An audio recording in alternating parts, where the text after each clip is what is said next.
Coming up on this Tuesday edition of Philadelphia Eagles Now by Chat Sports, Chase Sr. here with you. According to Eagles insider Tim McManus of ESPN, the Birds likely going to trade for a wide receiver in the lead up to Week 1 against the Packers in Brazil. At training camp today, there was a little bit of a Saquon Barkley injury scare. We'll discuss that. And I'll also pass along my training camp news and notes from Practice 15 in South Philadelphia. First, if you want to take a screenshot of our Eagles Now live programming schedule, we'll be going live twice this week. Wednesday, tomorrow, 4 p.m. Eastern, 1 o'clock Pacific. We'll go through all of the latest happenings around the Birds, and then we'll be doing a watch party, preseason finale, Eagles-Vikings. The show gets underway an hour before the game begins at Lincoln Financial Field, the only home preseason game for the Eagles this year. That show begins at 12 p.m. Eastern, 9 a.m. Pacific. So make sure you hit that subscribe button for daily shows on the Eagles year-round. Also, hit that bell icon, turn on your notifications. Therefore, when we do go live, when we push out a show, you'll be notified and you'll stay in the know with all things Eagles. So with that, let's talk some Eagles right now.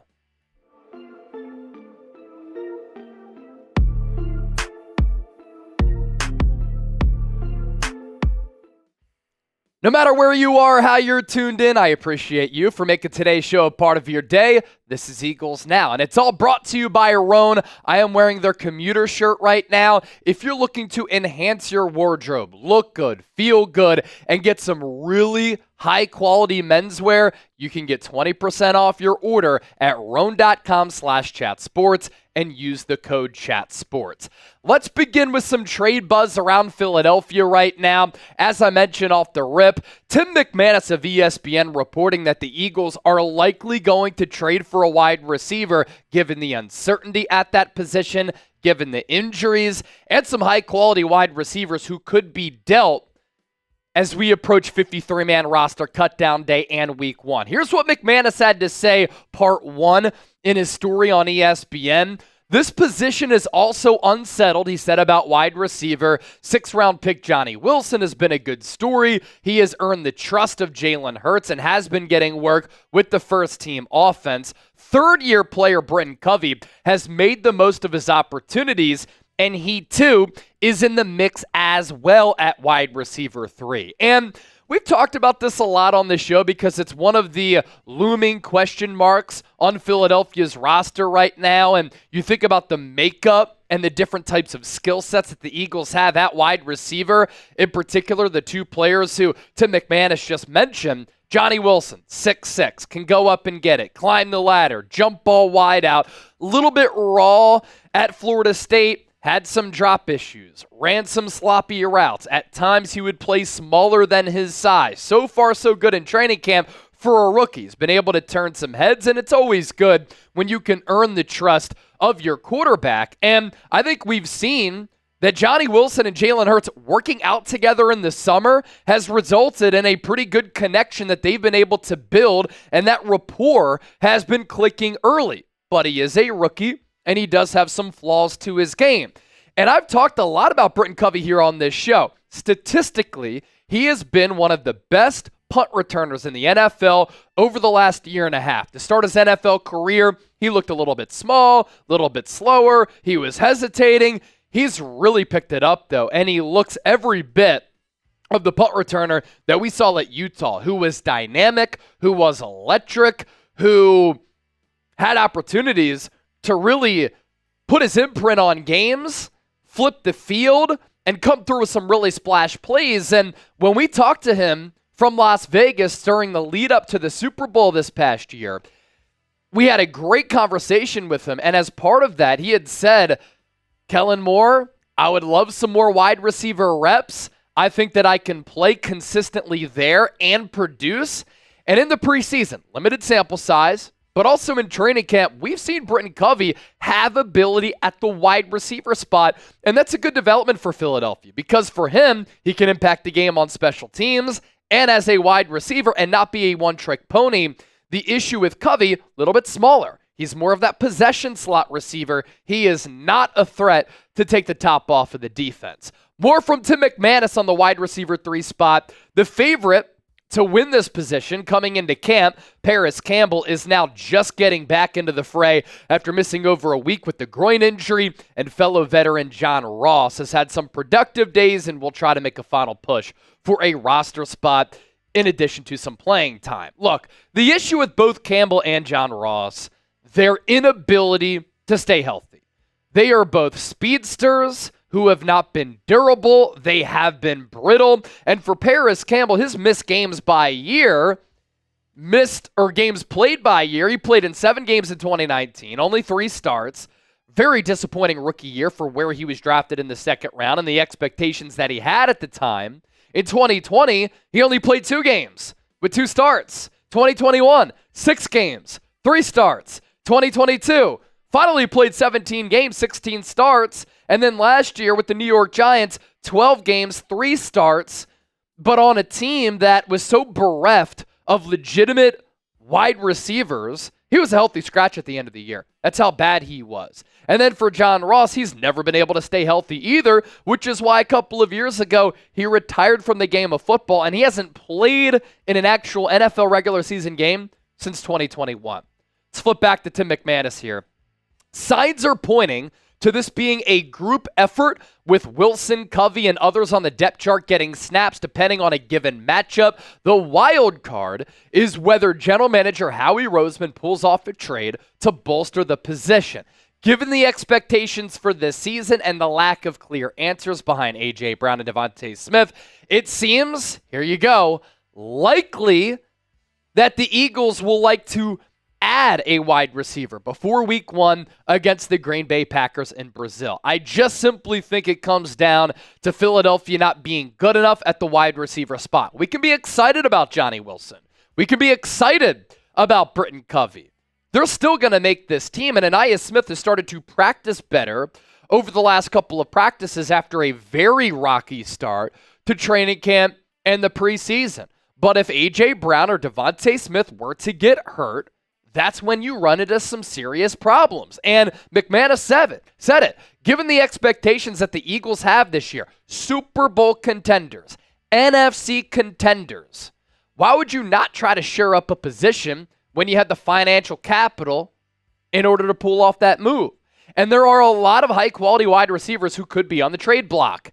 Adam Thielen out of the slot had more than 1,000 yards last year. I think that he would be a great veteran addition to this offense. John Mechie, a younger player who's a burner, missed year 1 because of a diagnosis of leukemia, and now he's just kind of hidden on that wide receiver depth chart for the Houston Texans. Following the Stephon Diggs trade, they have Nico Collins and Tank Dell in addition to Diggs. So Mechie is one Texans player, Robert Woods, Noah Brown the others. Treylon Burks is a really intriguing weapon who, as a former first-round pick out of Arkansas, hasn't been able to fully put it together, but I would take a shot on him depending on what the asking price is.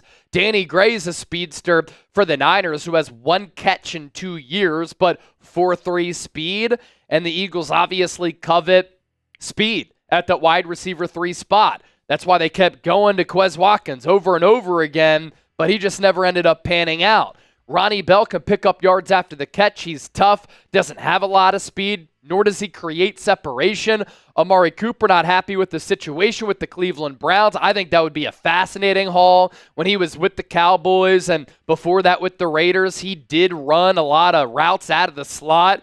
Amari Cooper, DeVonta Smith, A.J. Brown, that would be scary. Cooper has had 7 1,000-yard seasons in 9 years in his NFL career. David Bell has been somewhat disappointing, but another one of those athletic gadget weapon type of wide receivers, but he's not going to take the top off of the defense.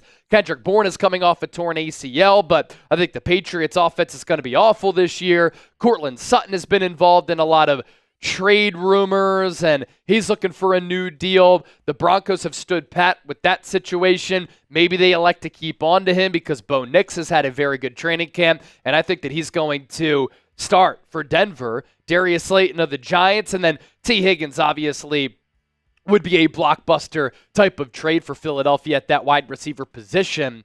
But he's looking for a new deal. The Bengals historically as an organization are very cheap. And you have Jamar Chase and T. Higgins who are looking for new contracts. So the Bengals are backed into this financial corner right now at that wide receiver spot. Today's poll question is this. What say you? Let's hear from you down in the comment section.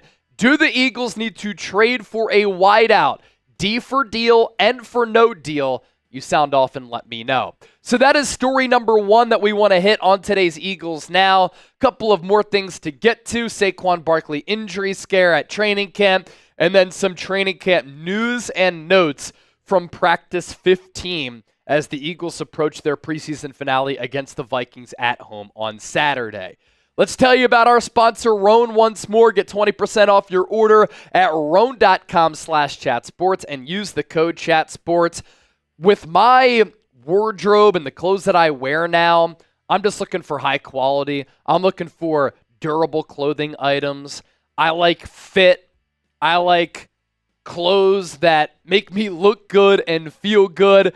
Get you a little pep in your step, a little swagger and confidence. And with Roan, I have that. Versatile products as well, from the commuter shirt button-up, which is a staple here on Eagles Now, to the polos that I'll sometimes wear here on the show as well. I really like their dress shirts, their pants, and their shorts. The stretchable material and flexible material leads to a lot of comfort and durability. There's also some really cool technology with what Roan does. Wrinkle release technology, so you don't have to take your clothes to the dry cleaner, so you can save some money in the long run. And then there's odor-free technology. If I forget to put on deodorant, doesn't matter. These shirts won't stink. So we'll put all of this information down for you in the show notes and attached to the pinned comment of today's Eagles Now. It's 20% off your order, roan.com/chatsports. Step up your fashion game with Roan today. Saquon Barkley injury scare. Let's get to that next here. He did leave team drills today during training camp and was seen on the sideline getting stretched out by trainers. It looked as though the trainers were working on his lower back. And after Saquon Barkley did leave practice, he did not return to practice. Anytime you see this alert or you see this tweet notification or you see a tweet on X, you start to get a little bit panic-stricken given Saquon Barkley's injury history. But we do have some good news here because after practice, Saquon Barkley was in good spirits. He was walking around. Quadzilla was signing some autographs with some Eagles fans who were at the NovaCare complex. All seems to be good on the Saquon Barkley injury front. Multiple veterans of note were on pitch counts today. So the Eagles trying to manage the snap counts for some of their older players and players in general to just keep them fresh during the rigors of the summer. Now let's talk training camp. Practice number 15 in the books for the Eagles, and they've been able to get a lot of high-quality work in with two new coordinators in Vic Fangio and Kellen Moore, and we continue to see a lot of positive developments for this football team on both sides of the pill. Of late, the Jalen Hurts-A.J. Brown connection has been a dominant one over the last 2 years. It's been one of the best quarterback-wide receiver duos in the entire National Football League. Hurts signed that massive extension last summer. A.J. Brown signing his extension this summer. Hurts making $51 million per. A.J. Brown, $32 million per average annual value. So they continue to be staples of this offense, and that connection continues to be excellent. Now, Jalen Hurts still has not thrown an interception all throughout training camp. 15 practices in the books. That is 301 passes without a pick, according to Elliott Shore-Parks, 94 WIP. That streak nearly ended today, though. Avonte Maddox dropped a Jalen Hurts interception, and then he dropped down, and he started doing some push-ups. Hurts with a couple of really nice throws to A.J. Brown and DeVonta Smith. There was one to Brown in which it could have gone for a touchdown if it was an actual game, but of course no tackling to the ground. It at least got the Eagles deep into the red zone, and then DeVonta Smith beat Keely Ringo for a touchdown, and in the process, Smith went up to get it, and then Ringo was also whistled for pass interference. So good concentration there from DeVonta Smith to come down with that football. This development continues to be cool, somewhat surprising, intriguing. Vic Fangio historically has not been known as a defensive coordinator who calls a lot of blitzes, but we've seen in the preseason, he has blitzed a lot. Last few practices against this Eagles offense, Vic Fangio dialing up a lot of blitzes. Brandon Graham, of note, had a sack in 11 on 11s. Now, Mekhi Becton's injury is not serious. He left practice on, I believe, Sunday, but he's not expected to miss a lot of time. Still has the inside track at claiming right guard and being the starter there week 1 against the Packers in Brazil. With Becton hurt and with Tyler Steen hurt, it was Nick Gates getting RG1 reps. C.J. Gardner-Johnson returned to practice over the weekend, and he was very vocal today. At one point, he was very frustrated with something, not sure what that was, but he laid some big hits on Grant Calcaterra and DeVonta Smith. He was also doing a lot of dancing. That swagger, it's back on the Eagles' defensive side of the football, led by C.J. Gardner-Johnson. Jalix Hunt, rookie out of Houston Christian, the edge rusher, who is an intriguing athlete, who a lot of people, including me, thought that Howie Roseman drafted and reached for way too early in the 3rd round, continues to have a really good training camp, and it's looking as though he could end up being a contributor for this Eagles defense sooner rather than later. He had another good practice and another sack against the second-string offensive line. Excited to see him in extended action against Minnesota on Saturday. And Jalen Carter is putting together a good training camp. He is just a good all-around football player. I think he's in store for a monster year.